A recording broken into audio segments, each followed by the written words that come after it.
గౌరవ మంత్రి గారు అనిత గారు. అధ్యక్ష, ఉత్తరాంధ్ర టైగర్, ఉత్తరాంధ్ర ప్రజలందరూ కూడా ఎంతో ప్రేమగా పిలుచుకునే తాతాజీ అని పిలుచుకునే చింతకాయల అయ్యన్న పాత్రుడు గారిని రెండవసారి శాసనసభ్యురాలుగా వచ్చి అధ్యక్ష అని పిలుచుకునే ఒక మంచి అవకాశం కలుగజేసినందుకు గౌరవ ముఖ్యమంత్రి నారా చంద్రబాబు నాయుడు గారికి, ఉప ముఖ్యమంత్రి పవన్ కళ్యాణ్ గారికి, అదేవిధంగా నారా లోకేష్ గారికి, బీజేపీ నాయకులకి అందరికీ కూడా పేరు పేరున ధన్యవాదాలు. అదేవిధంగా ఈ శాసనసభలోకి నన్ను గౌరవంగా పంపించిన నా పాయకరావుపేట నియోజకవర్గ ప్రజలందరికీ కూడా ధన్యవాదాలు, నమస్కారాలు తెలియజేసుకుంటున్నా. 7 సార్లు ఎమ్మెల్యే, 5 సార్లు మంత్రి, 1 సారి ఎంపీ, ఇన్నిసార్లు రాజకీయ జీవితం గడిపినా కూడా ఎక్కడా కూడా భూతద్దం పెట్టి ఎతికినా కూడా ఒక మచ్చ కూడా కనిపించక, కేసు పెట్టాలని ప్రయత్నం చేసినా కూడా ఏమీ కనబడక, నిర్భయ యాక్ట్లు పెట్టుకునే స్థాయికి దిగజారిన ఆ గవర్నమెంట్లో కూడా ఎదురుడి నిలబడిన ధీరుడు మా అయ్యన్న పాత్రుడు గారు, మా తాతాజీ గారు. అటువంటి వ్యక్తిని ఈరోజు స్పీకర్ స్థానంలో కూర్చొని ఈరోజు ఎంతోమంది ఎమ్మెల్యేలకి మార్గదర్శకంగా కూర్చోబెట్టినందుకు నిజంగా అందరికీ కూడా, ఇక్కడ ఉన్న వాళ్ళందరికీ కూడా పేరు పేరున నేను ధన్యవాదాలు, నమస్కారాలు తెలియజేసుకోవాలి. ఎందుకంటే అయ్యన్న పాత్రుడు గారు నా పక్క నియోజకవర్గం. ఎప్పుడూ కూడా గురువు గారిగా నేను రాజకీయాల్లోకి వచ్చినప్పుడు కొత్తగా ఉన్నప్పటికీ కూడా ప్రతి ఒక్క విషయంలోని కూడా మమ్మల్ని గైడ్ చేసి ఈరోజు ఈ పొజిషన్కి తీసుకురాగలిగారంటే ఆ రోజు అయ్యన్న పాత్రుడు గారు ఇచ్చిన స్ఫూర్తి. అయ్యన్న పాత్రుడు గారు 2004లో నేను నర్సీపట్నంలో ఒక టీచర్గా నేను ఉండేదాన్ని. ఎందుకంటే ఈ ఒక్క ముక్క చెప్పాలి, ఎందుకంటే ఈ ఎన్డీఏ గవర్నమెంట్ కానీ తెలుగుదేశం పార్టీ గవర్నమెంట్ కానీ ఒక సామాన్యులను తీసుకొచ్చి శాసనసభలో కూర్చోబెట్టి శాసనాలు తీర్చిదిద్దే విషయంలో ముందు కూర్చోబెడుతున్నారన్న విషయాన్ని తెలియజెప్పడానికి ఒక విషయం చెప్పాలి. 2004లో నేను టీచర్గా నర్సీపట్నంలోనే పనిచేస్తున్నా. ఆ టైంలో గౌరవ స్పీకర్ గారు అక్కడ ఎమ్మెల్యే. ఆ రోజు నేను వెళ్ళి మీకు బొకే కూడా ఇచ్చున్నా, మీ జన్మదినానికి వచ్చి మేము శుభాకాంక్షలు తెలియజెప్పడానికి యాజ్ ఎ టీచర్గా. మళ్ళీ ఈరోజు ఇక్కడ కూర్చొని ఒక శాసనసభలో ఒక మంత్రిగా, ఒక స్పీకర్గా మీకు ధన్యవాదాలు తెలియజేసుకునే ఒక మంచి అవకాశం ఇచ్చినందుకు తెలుగుదేశం పార్టీ అధినేతగా చంద్రబాబు నాయుడు గారికి అందరి తరపున నేను ధన్యవాదాలు, నమస్కారాలు తెలియజేసుకోవాలి. ముఖ్యంగా మీరు చాలామంది ఇప్పుడు చెప్పారు, 40 సంవత్సరాల సుదీర్ఘ రాజకీయ చరిత్ర, ఎక్కడా కూడా మచ్చలేదు, ఎన్నో పోర్ట్ఫోలియోలు చేశారు, ఎంపీగా చేశారు. అతి ముఖ్యంగా ఒక సామాన్యుడికి అతి దగ్గరగా ఉండి కార్యకర్తకి భరోసాగా నిలబడి అయ్యన్న పాత్రుడు అంటే ఒక బ్రాండ్గా నిల్చున్న వ్యక్తి మీరు. ఇవన్నీ జరగడమే కాకుండా మొన్న 2019 అంటే ఇంతవరకు మనం ఎంతవరకు పనిచేసామనేది ఒక ఎత్తు అయితే 2019 నుంచి 2024 వరకు ఉన్న పీరియడ్ని మనం ఒక బ్లాక్ పీరియడ్ కింద తీసుకోవాలి రాజకీయ చరిత్రలోనే. ఎందుకనంటే ఒక శాసనసభ నడిపించడం చేత కాదు, ఒక అడ్మినిస్ట్రేషన్ చేయడం చేత కాక ఒక నియంత పరిపాలనలో ఆంధ్రప్రదేశ్ రాష్ట్రం అట్టడుగుపోయిందన్న సంగతి మనందరికీ తెలుసు.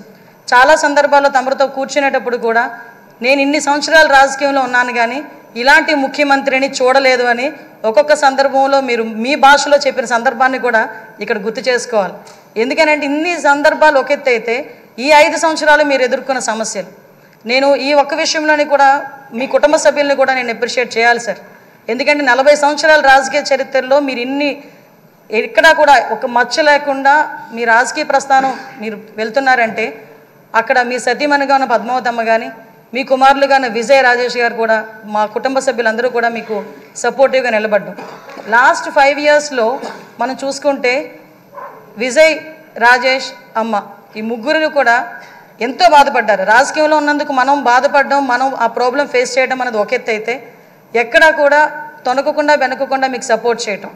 ఆఖరికి ఎంత దారుణం అంటే మనవరాల్ని కూడా ఇంట్రాగేట్ చేశారు పోలీసులు వచ్చి.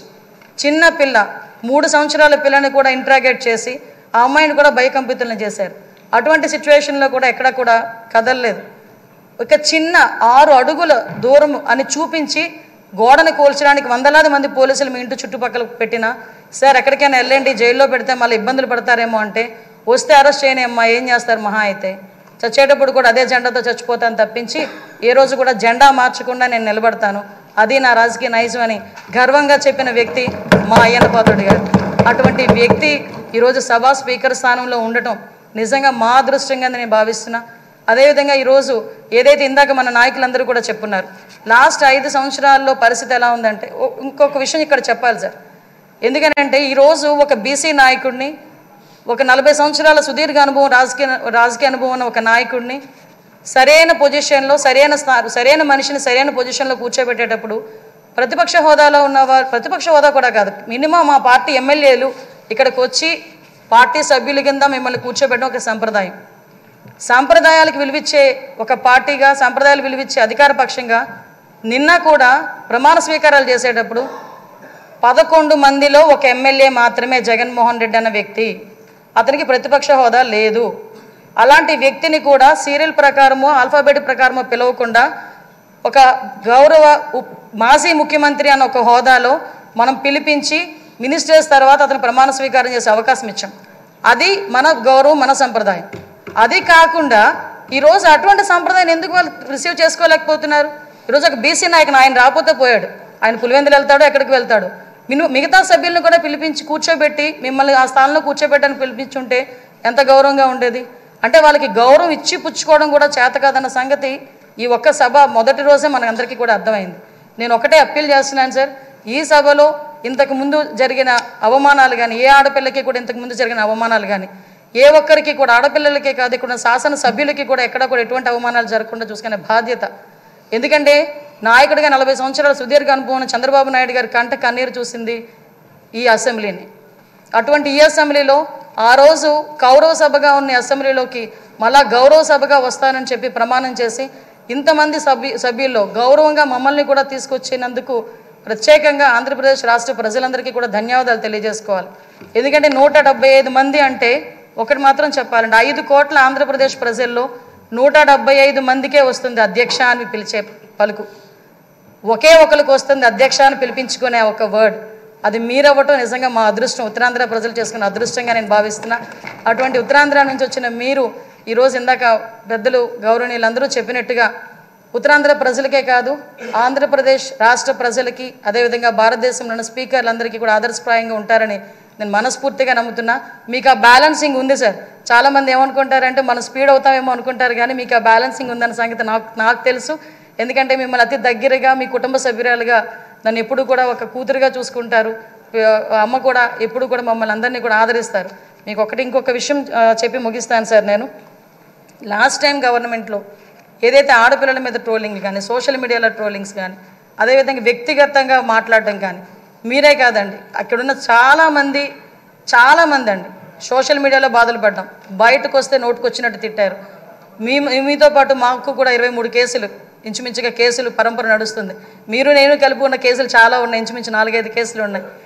ఇవన్నీ మళ్ళీ పునరావృతం కాకుండా రాబోయే తరాల వారికి ఒక శాసనసభ అంటే ఇలా ఉండాలి. లాస్ట్ 5 years చాలామంది నాతో చెప్పారు, మేము పిల్లలతో కూర్చొని శాసనసభ చూడలేకపోతున్నాం. ఇంతకుముందు స్కూల్ పిల్లల్ని తీసుకొచ్చి గ్యాలరీలో కూర్చోబెట్టి శాసనసభ అంటే ఇలా జరుగుతుందని చూపించేవారు. అటువంటి సంప్రదాయం పోయి ఈరోజు టీవీలు ఆఫ్ చేశారు లాస్ట్ 5 years కూడా. అలా కాకుండా అందరూ కూడా శాసనసభను వీక్షించి జరిగే చట్టాలని కూడా వాళ్ళందరూ కూడా పాలు పంచుకునే అవకాశం కూడా మనందరం కూడా కలిగజేయాలని, దానికే మీరు సూటబుల్ వ్యక్తిగా మేము అనుకుంటూ మీకు మరొకసారి ఉత్తరాంధ్ర తరపున, పాయకరావుపేట నియోజకవర్గం తరపున ధన్యవాదాలు, అభినందనలు తెలియజేసుకుంటున్నాను సార్. Thank you.